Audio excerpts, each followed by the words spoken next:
Game of the year.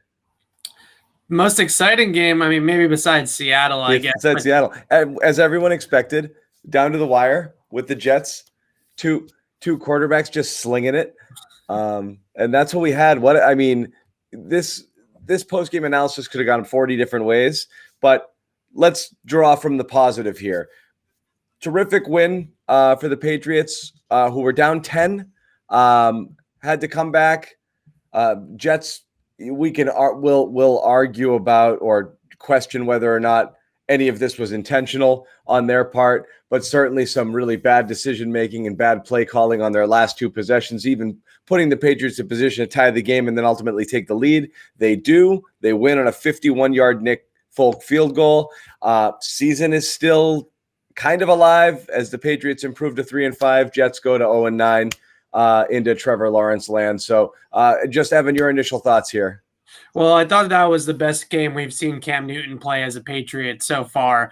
I know he threw for more yards in Seattle in week 2, but really just his process throughout this game, his ability to handle pressure, the downfield playmaking, the ability in the pocket to escape pressure, just the accuracy for the most part. I know he missed the one to Myers. I think we can nitpick with him every single week on a few, errant throws here and there, but overall, I know it's the Jets, but given what he's working with, Jacoby Myers, Damiere Byrd, Ryan Izzo, the backs, it's not a whole lot. And I thought that Cam really played out of his mind here tonight in a game that really he had no business playing that well. And we can get into some of it, like you said, the minutia of it. The Jets in particular, I thought defensively, I know they wanted to turn up the heat a little bit. That's Greg Williams' style to begin with, is to pressure the quarterback and blitz the quarterback. But instead, what they did on the back end was leave Jacoby Myers either running into zone coverage or man-to-man single coverage pretty much the entire game, and you have one guy that can beat you, really. It reminded me a lot of the Seattle game in that sense, just Myers in for Edelman. You have one guy that can beat you down the field, and yet they didn't really put any extra attention that I saw, at least on the broadcast, on that one receiver. So the Jets definitely did the Patriots some favors in this game. They did, and I want to get into Myers in a little bit because – again, you're right. They didn't give him extra attention, but what he did today and what he's done so far since he's kind of been is nothing short of remarkable. But let's stick with Cam. Let's stick with Cam just to start here.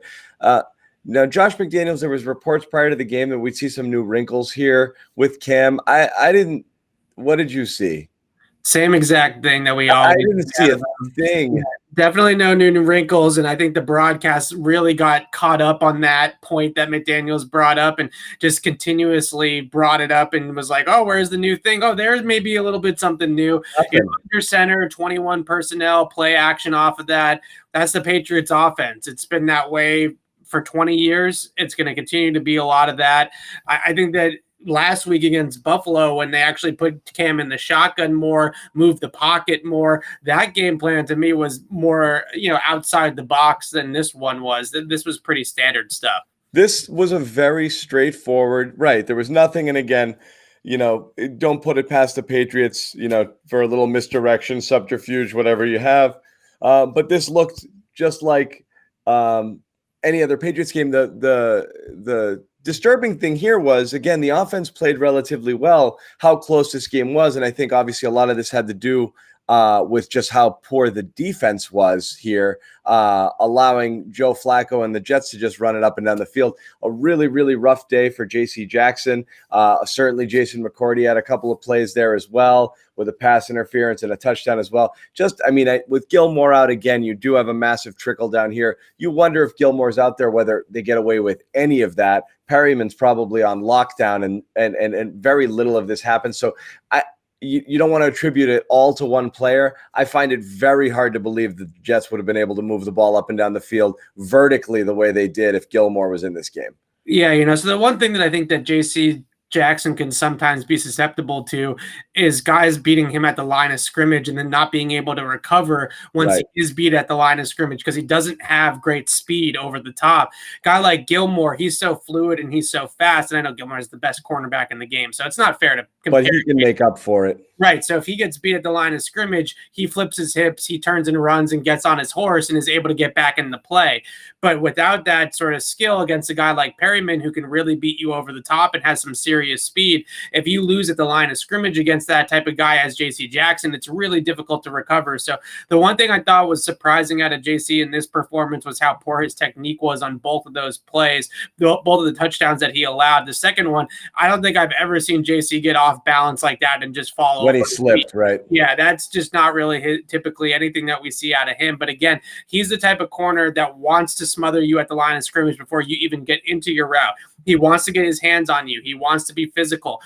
He can mirror it with the best of them on the outside. I wouldn't necessarily recommend that as an inside job. And I think that's where you sort of separate the goods from the greats. Stephon Gilmore, he can move inside and outside very easily and be able to make those plays from either alignment, whereas J.C. Jackson's had some trouble moving into the slot and defending guys in the middle of the field versus just covering them out there on the boundary.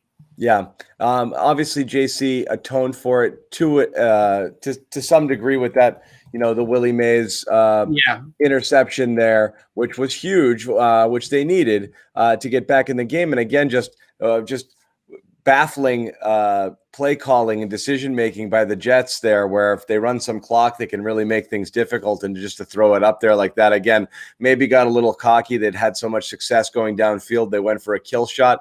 Again, some people will argue that there might be some play calling behind the scenes and some. I actually didn't hate the decision to throw the ball down the field. I mean, you're doing it successfully all game.